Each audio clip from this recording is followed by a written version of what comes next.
오늘은 이제 순서대로 예레미야 애가 말씀을 나눌 시간입니다.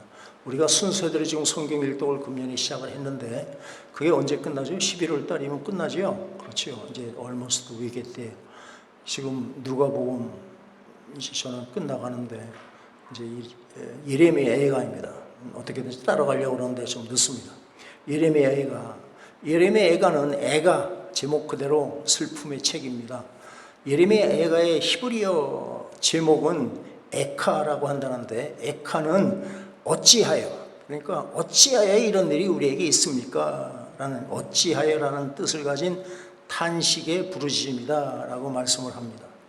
우리가 잘 아는 대로 남유다 주전 586년에 바벨론에 의해서 예루살렘이 무너졌습니다. 성전은 불탔고요, 또한 그 성벽은 무너졌고 왕과 백성들은 죽고 또 포로로 끌려가는 엄청난 일이 거기에 임했습니다.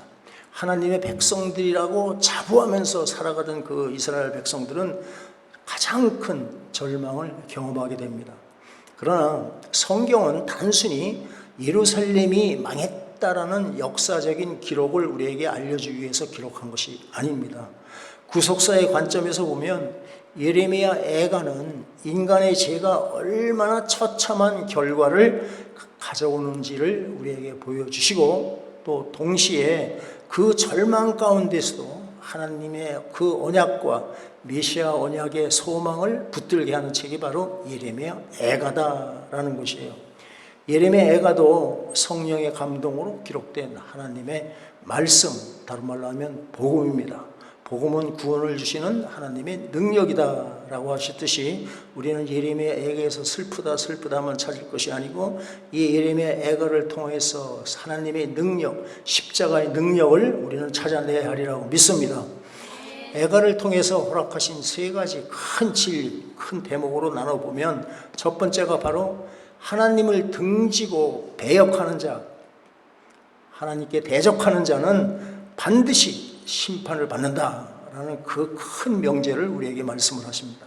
그리고 두 번째는 그렇지만 하나님의 자비하심과 긍휼하심은 심판보다도 더 크다. 하나님의 사랑은 너희들 받는 심판보다 더 크다라는 것을 알려주시고, 그리고 이런 슬픈 노래는 바로 예수 그리스도 안에서 기쁜 찬송이 되게 하신다라는 십자가의 사랑에 대해서 그 진리의 말씀을 우리가 깨닫을 수 있는 것이 예레미야 애가입니다. 죄는 반드시 심판을 받는다라는 것입니다. 하나님은 사랑의 하나님이지만 동시에 공의의 하나님이십니다. 애가는 이렇게 1장 1절에 시작합니다. 슬프다 이 성이요, 전에는 사람들이 많더니 사람들이 박착치가라고 많이 왔다 갔다 하더니 이제는 어찌 그리 적막하게 앉았는고 라고 얘기합니다. 한때 영원없던 예루살렘이 그 폐허가 된 모습을 그대로 한 줄로 표현하고 있습니다. 왜 이런 일이 일어났습니까? 바벨론 제국이 강하고 유다 왕국이 약했기 때문이 아닙니다. 오래 참으신 하나님께서 말씀하신 대로 언약의 저주를 이스라엘 백성들에게 내리시는 장면이 바로 예레미야 애가다라는 것이에요. 하나님께서는 모세를 통해서 이미 신명기에서 약속의 땅을 바라보면서 모압 땅에서 신명기를 통해서 이런 상황을, 지금 남유다가 망할 이 시대의 상황을 정확하게 말씀을 해 주셨습니다. 뭐라고 그랬습니까? 너희가 언약을 버리면, 나하고의 그 약속을 지키지 않고 나를 등지고 나가면 성읍이 황폐해지고 저주가 임할 것이다 라는 말씀을 분명히 말씀을 해 주셨습니다. 그러니까 예레미야 애가는 이 신명기의 하나님의 경고의 말씀이 실제적으로 역사 속에서 이루어지는 장면이 바로 예레미야 애가다라는 것이에요. 당시 이스라엘은 하나님을 등지고 우상을 섬겼습니다. 귀에 듣기 좋은 말만, 거짓 선지자들의 그 말만 듣고 회개하지 않았습니다. 하나님께 돌아오지 않았습니다. 결국 하나님의 심판이 그들에게 임한 것이에요.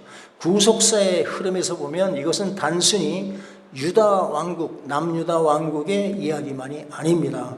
아담이 선악과를 먹은 이후에 온 세상이 죄 아래 놓이게 되었습니다. 그러니까 에덴 동산에서 시작된 죄가 예루살렘의 멸망으로 이어진 것이고, 그것이 예레미야 애가에 기록된 것이고, 이제는 그 이후에 오늘날 우리의 삶에도 이런 동일한 결과를 가져오게 된다라는 것입니다. 어제도 오늘도 영원히 동원해 하신 하나님이시기 때문에 그렇습니다.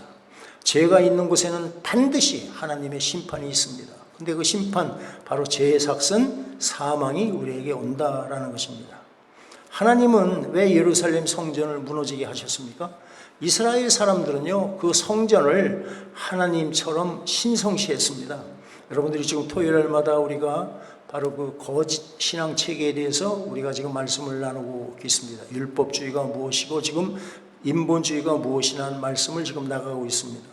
그들은 성전이 눈앞에 번젓이 있고 오늘 아침에도 나가서 우리가 제사를 드렸기 때문에 우리는 안전할 것이다 라고 생각을 하면서 생활을 했던 것이에요. 그런데 이때 당시에 성전 숭배 사상이 만연돼서 성전 자체가 바로 하나님의 영광이 머무는 그 성전 자체, 건물 자체가 하나의 우상이 되어버렸다. 우리가 항상 신앙생활하면서 조심해야 할 것이 바로 이것이다 라는 것이에요. 하나님은 건물을 의지하는 그들의 잘못된 신앙을 지금 책망하시고 그 성전을 무너뜨린 것이에요. 그들의 거짓된 신앙을 하나님은 심판을 하시는 것입니다.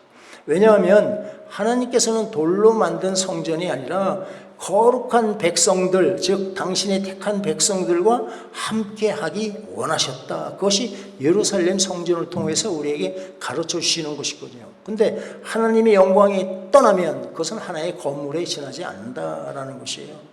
여기에서 우리는 신약을 바라볼 수 있게 됩니다. 예수님께서는 뭐라고 그러셨습니까? 이 성전을 헐라 너희들이 보이는 예루살렘 성전을 헐라 내가 사흘 만에 일으키리라 라고 말씀합니다. 물론 이것은 당신이 참 성전 되시는 예수님이 사흘 만에 부활하신다는 것을 말씀을 하지요. 그러니까 예수님은 자신의 몸을 참 성전이다 라고 말씀을 하십니다. 하나님의 영광이 떠난 예루살렘 성전은 그냥 무너졌지만 참 성전이신 예수 그리스도는 영원하신 분인 것을 믿으시길 바랍니다. 예레미야 애가는 무너진 성전을 통해서, 건물은 무너지지만 이 건물을 통해서, 이 성전을 통해서 내가 보이고자 하는 것은 바로 영원한 참 성전이신 예수 그리스도다. 그러니까 이 성전을 통해서 너희는 참 성전이시는 예수 그리스도를 바라봐라 라고 우리에게 가르치고 계시는 것이에요. 예레미야 애가의 중심에는 절망과 슬픔만이 아니라 소망의 메시지도 이 안에 있다라는 것이에요. 포로 생활은 계속되고 있었지요. 또 폐허도 그대로 있었습니다. 둘러싸고 있는 환경은 점점 나빠지고 있는 상태였어요. 우리가 살면서도 도저히 감당할 수 없는 고난과 슬픔을 마주칠 때가 있습니다. 예수를 믿어도 그 슬픔이 닥칠 경우가 있다는 얘기예요. 내가 의지하며 살았던 것이 하루아침에 무너져 내리고 깊은 절망의 나락으로 떨어질 때가 있습니다. 오늘 읽은 예레미야 애가가 바로 그러한 절망의 극한 상황에서 기록된 하나님의 말씀입니다.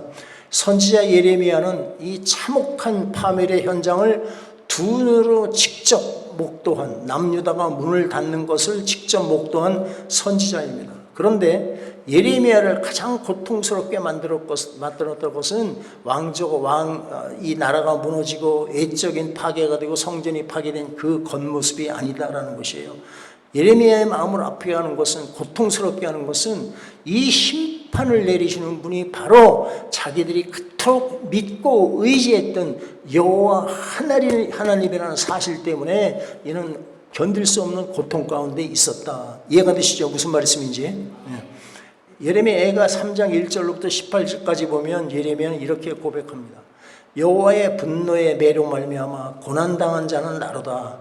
나를 이끌어 어둠 안에서 걸어가게 하시고 빛 안에서 걸어가지 못하게 하셨으며 내 기도를 물리치시며 내 기도를 들어주지 아니하시고 내 이빨을 조약돌로 꺾으셨도다 라고 지금 말씀을 하고 있습니다.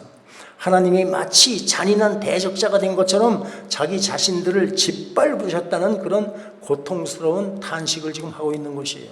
모든 희망이 끊어지고 하나님마저도 우리의 원수와 같이 느껴지는 그런 절망의 한복판에서 선지자는 어떻게 다시 소망을 노래할 수 있었을까? 오늘 우리는 예레미야 애가를 통해서 이것을 잘 찾아낼 수 있기를 원합니다. 오늘 말씀을 통해서 멸망의 잿더미 위에서 계시하시는 그런 하나님의 구속사적인 사랑과 소망을 발견하는 은혜가 저와 여러분들이 임하시기를 예수님의 이름으로 부탁드리겠습니다. 오늘 본문 21절부터 암울했던, 어두웠던, 컴컴했던 그 현실이, 그 분위기가 급격하게 반전되는 것을 우리가 알 수가 있습니다.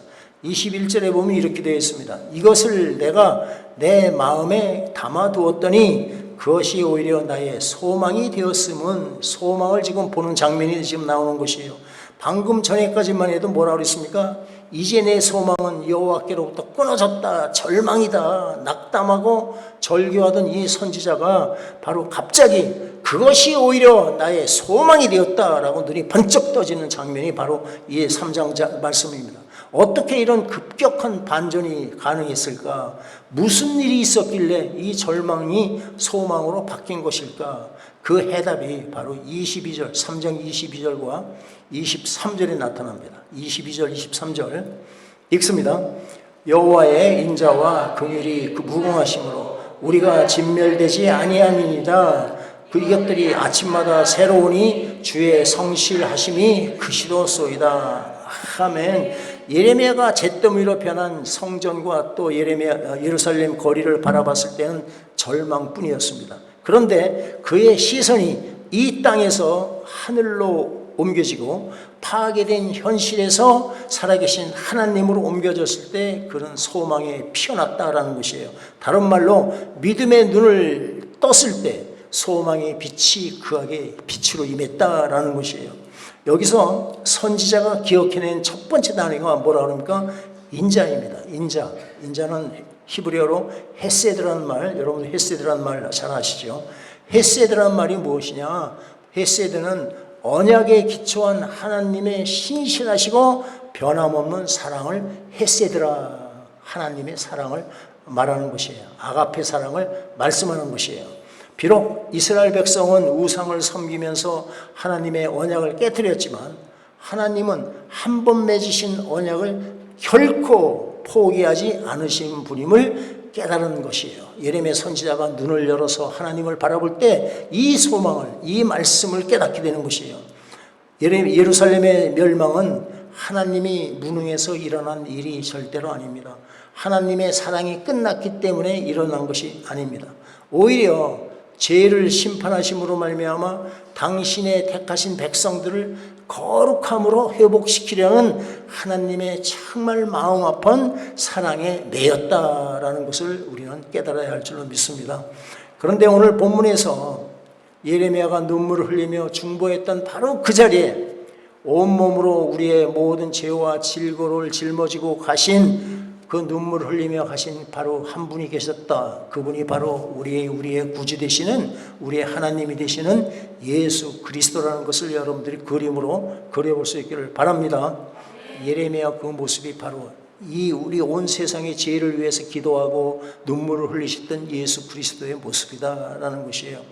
구약의 예레미야가 무너진 예루살렘 성벽을 바라보면서 눈물을 흘렸듯이 예수님께서는 심판받을 예루살렘 성을 바라보시면서 우셨다라고 누가복음 19장에 기록을 하고 있습니다. 예레미야가 분노의 매로 말미암아 고난을 당한 자는 바로 나로다라고 탄식했던 그 고난의 실체를 예수님께서는 십자가 위에서 온몸으로 직접 감당하신 것을 우리는 믿습니다. 우리가 받아야 할 하나님의 공의로운 분노의 매를 죄가 하나도 없으신 예수님께서 대신 맞아 주신 것이다 라는 것이에요. 십자가 위에서 예수님께서 엘리 라마 사박다니, 나의 하나님 어찌하여 나를 버리셨나이까 라고 외치셨던 그 탄식은 바로 무엇을 말합니까? 예레미야 선지자가 예레미야 애가를 통해서 노래한 처절한 외로움과 부르짖음의 실체의 모습으로 보여줬다. 그러니까 예레미야 애가를 통해서 이렇게 부르짖던 이 부르짖음은 바로 600년 후에 이 땅에서 예수 그리스도를 통해서 그대로 이루어졌다. 이해가 되시죠? 예수님이 진노의 매를 대신 맞으심으로써 우리에게 어떤 일이 일어났습니까? 하나님의 헤셋, 하나님의 그 무궁하신 인자와 긍휼이 십자가에서 완전히 확증되었다라는 것이에요. 약속으로 끝난 것이 아니라 실질적으로 하나님께서 그것을 십자가를 통해서 우리에게 그 사랑을 보여주셨다라는 것이에요. 그렇기 때문에 이제는 예수 그리스도를 믿는 자, 그리스도 예수 안에 있는 자에게는 결코 정죄함이 없다. 할렐루야. 우리는 이거 하나 믿고 가는 것입니다. 우리가 넘어지고 자빠져도 예수님의 놀라우신 긍휼하신 것, 자비하심이 항상 우리를 붙잡아 일으키시고 먼지를 털어주시고 또 예수님의 보혈로 씻겨주셔서 하나님 앞으로 인도하시는 놀라우신 사랑이 있다. 그것이 헤세드, 하나님의 사랑이다라는 것이에요. 우리가 죄로 인해서 완전히 진멸당해야 마땅함에도 불구하고 십자가의 대속 덕분에 우리는 멸망치 않고 영원한 생명과 구원의 소망을 얻게 된 것을 믿으시길 바랍니다. 예루살렘의 성전은 무너졌지만 예수님께서는 사흘 만에 당신의 육체로 참 성전을 다시 일으켜 세우셨습니다. 이 가장 깊은 밤을 지나서 안식 후 첫날 아침에 부활하심으로 우리에게 부활의 소망을 선물로 주셨습니다. 이것이 바로 예레미야 애가가 궁극적으로 우리에게 가르치고 있는 구속사의 비밀이다라는 것이에요. 그러니까 예레미야 애가는 슬프다만이 아니다. 슬프다가 깊으면 깊을수록 거기에서 소망은 소망대로 점점점 하늘 높이 올라가게 만드는 것이 바로 예레미야 애가다라는 것이에요. 놀라운 것은요, 예레미야 애가도 이 슬픈 중에서도 십자가를 정확하게 예언한다는 사실입니다. 3장을 쭉 읽어보시면 십자가에서 고난받던 예수님의 모습을 여러분들이 찾아내시길 바라요. 한번 찾아보십시오. 예레미야 선지자는 의인이면서도 죄인들과 함께 고난을 받았습니다. 하나님의 선지자로 하나님 심부름하다가 그냥 핍박을 받고 온통 고난을 다 받았습니다. 이 모습은 정확하게 장차 오실 예수님의 모습이다라는 것이죠. 예레미야는 죄 때문에 눈물을 흘렸습니다. 예수님은 그 죄를 위해서 눈물 흘린 뿐이 아니라 죄를 대신 짊어지시고 십자가에 달리셨다라는 것이에요. 그러니까 예레미야 눈물은 결국 십자가에서 완성이 되었다라는 것을 우리는 알 수가 있습니다. 예레미야 애가에는 하나님의 진노가 반복해서 이렇게 등장을 합니다. 그렇지만 신약에서 우리는 하나님의 진노가 십자가에서 끝이 났다라는 사실을 우리는 믿습니다. 죄인이 받아야 할 심판이 모두가 예수님께 몽땅 다 부어졌기 때문에 믿는 자에겐 더 이상 정죄함이 없는 줄로 믿습니다. 예수님이 모든 죄를 짊어지시고 죄값을 치러 주셨기 때문이죠. 예레미야 애가의 심판은 십자가를 통해서 구속의 은총으로 바뀌게 된 것입니다. 구속사의 마지막 책은 바로 요한계시록입니다. 사도 요한은 새 하늘에 있는 새 예루살렘 성을 바라봤습니다. 거기에는 눈물도 없지요, 사망도 없지요, 또 성전도 없습니다. 왜 그렇습니까? 참 성전 되시는 예수님이 그곳에 계시기 때문에 성전이 필요치가 않다. 예수님 당신이 성전이시고 예수님 당신이 빛이시다라는 것이에요. 예레미야 애가는 무너진 예루살렘 성으로 시작하지만 구속사는 새 예루살렘으로 끝이 난다라는 것을 우리는 바라봐야 합니다. 하나님께서는 무너질 수밖에 없는 인간이 쌓은 그 성을 영원한 성, 하나님께서 지으신 멸망하지 않고 쓰러지지 않고 흔들리지 않는 영원한 성으로 바꿔주신 것이다라는 것이에요. 오늘 24절부터 26절까지 해서 선지자는 이 땅에 살아가고 있는 당신이 피로 사신 당신의 백성들이 고난의 때를 어떻게 통과해야 하는지를 우리에게 또 정확하게 말씀을 해 주십니다. 예레미야가 3장 24절, 25절, 26절 함께 읽겠습니다. 내 심령에 이르기를 여호와는 나의 기업이시니 그러므로 내가 그를 바라리라 하도다. 기다리는 자들에게나 구하는 영혼들에게 여호와는 선하시도다. 사람이 여호와의 구원을 바라고 잠잠히 기다림이 좋도다. 아멘. 여호와는 나의 기업이십니다 라는 믿음의 고백을 하는 것이에요. 내가 의지하던 세상의 조건이 다 사라져도 나는 하나님 한 분만 계시면 충분합니다 라는 고백을 지금 하고 있는 것이에요.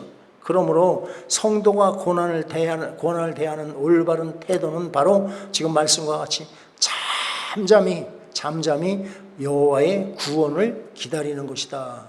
구원이라는 것은 여러 가지 상황에서 우리를 빼내주시는 것을 구원이라고 말씀하지 않습니까? 여기서 잠잠히 기다린다는 것, 아무것도 하지 않고 손 다 내려놓고 있는 영적인 무기력 상태가 아니라 내 생각과 내 방법을 내려놓는 것입니다. 내 수단과 내 노력을 내려놓는 것이에요. 그리고 나를 사랑하셔서 독생자까지 아끼지 않고 내어주신 하나님의 신실하심과 긍휼하심을 전적으로 신뢰하면서 흔들리지 않은 믿음으로 주님이 일하시는 것을 바라보며 기다리는 것을 바로 잠잠히 기다린다. 여호와를 앙망하는 자다라는 표현을 쓰는 것이에요. 예레미야 애가를 통해 보여주신 예수 그리스도를 우리 삶에 간단히 한번 적용을 해 보십시다.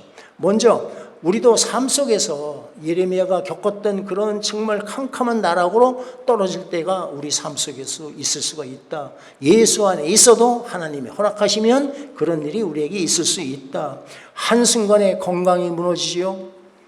가정이 흔들리고 또 주의 일을 한다는 그 사역자들에게 사역이 그냥 어려워지고 무너질 수가 있습니다. 그러나 하나님은 그런 절망 속에서도 결코 우리를 버려두지 아니하시고 우리를 붙잡아 주시는 그 하나님인 것을 믿으시길 바랍니다. 나타나는 현상일 뿐이에요. 현상 때문에 우리가 속아 넘어가는 것은 우리가 사탄에게 속는 것이다 라는 것이에요.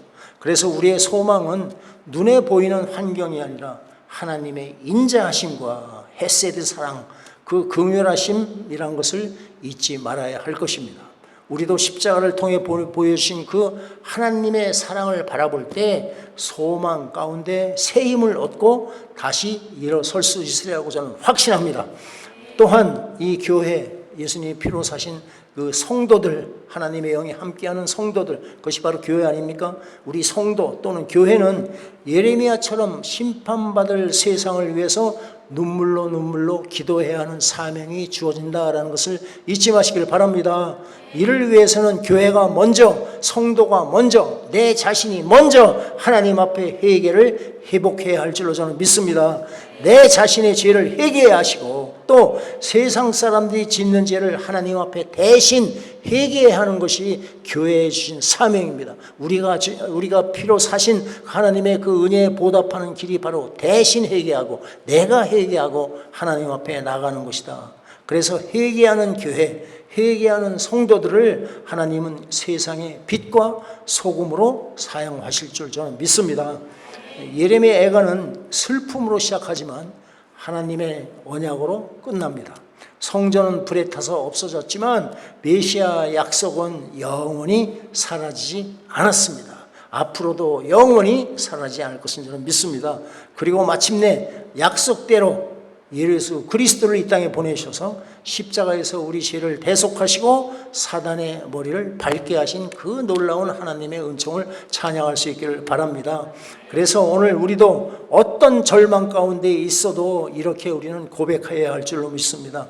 여호와는 나의 기업이시니 내가 주만 바라보리라. 아멘이시죠? 네, 한번 따라하십니다. 여호와는 나의 기업이시니 내가 주만 바라보리라. 힘든 일이 있으면 이것을 외우시고 외치십시오. 부르짖으십시오.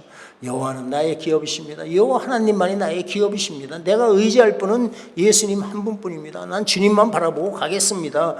그것이 설령 사망의 골짜기라 할지라도 나는 예수를 믿는 믿음으로 지나가겠습니다 라고 기도할 수 있기를 바랍니다. 그러니까 험한 세상을 살면서도요, 우리의 소망은 오직 예수 그리스도 안에 있다는 것을 여러분들이 고백할 수 있기를 바랍니다. 우리의 삶에도 내가 믿고 의지하며 살아가던 각자 나름대로의 성벽이 있습니다. 우리를 울타리들이 있다 얘기해요. 그런데 땅 위에 세워진 울타리 또 성벽은 무너지게 되어 있습니다. 그러나 십자가에서 보여주신 하나님의 사랑과 그 언약은 영원히 변하지 않습니다. 그것을 성경은 우리에게 보여주고 계신 것이에요. 그리스도 안에서 우리의 애가는 결국 찬송이 될 것이고 우리의 눈물은 영원한 기쁨으로 바뀔 것을 믿습니다. 우리의 형편과 상관이 없이 하나님의 사랑은 매일매일 새롭게 우리에게 부어집니다. 어떤 사람에게 여호와는 나의 기업이시니 나는 주님만을 바라봅니다 라고 고백하는 사람에게 새로운 은혜의 강물이 흐르리라고 저는 믿습니다. 그들의 슬픔이 탄식이 되고 또한 슬픔의 탄식이 변해서 찬송이 되게 하시는 하나님이십니다. 광야에 길을 내시고 사막에 강을 내시는 새 일을 행하시는 하나님이시다. 그 하나님을 여러분 삶 속에서 꼭 경험할 수 있기를 부탁드리겠습니다. 하나님의 신실하신 약속의 말씀을 붙잡고 잠잠히 기다리심으로 매일 새롭게 부으시는 하나님의 구원의 은총을 풍성히 누리면서 하나님을 마음껏 찬양하는 복된 성도들이 되시기를 예수님의 이름으로 축원드리겠습니다. 우리 함께 기도하십시다.